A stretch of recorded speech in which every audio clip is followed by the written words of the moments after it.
Now, fish processing plants around Lake Naivasha have expressed their concern over low fish production in the troubled water body. They have been forced to rely on fish farmers from the nearby counties for fish supply as demand for fish products continues to rise. This came as Nakuru County admitted that fish production in the lake had gone down, mainly due to climate change and illegal fishing, with promise to do major restocking in the coming weeks. According to David Agonga from Airstrip Blessings Youth Limited, demand for fish products in the region was on the rise in the last 1 year.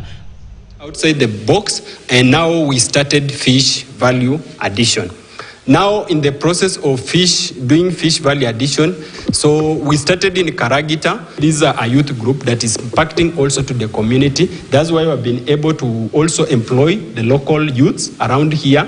We have also been able to give back to the community. Because most of them previously were poachers that did Lake Naivasha, were getting fish product from Lake Naivasha. And they had conflict with the coast guards. We had so many deaths there. Remember last year around September, we had so many deaths of these people.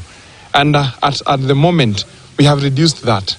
Kabla sijakuja hapa nilikuwa ninakaa tu huko, sikuwa na kazi.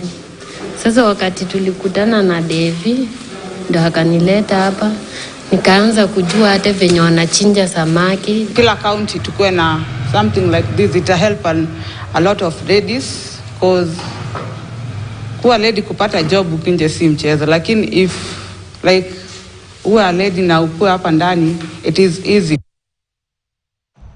We'll now take another short commercial break, but when we are back, we'll have business news with Kelly Boss. Stay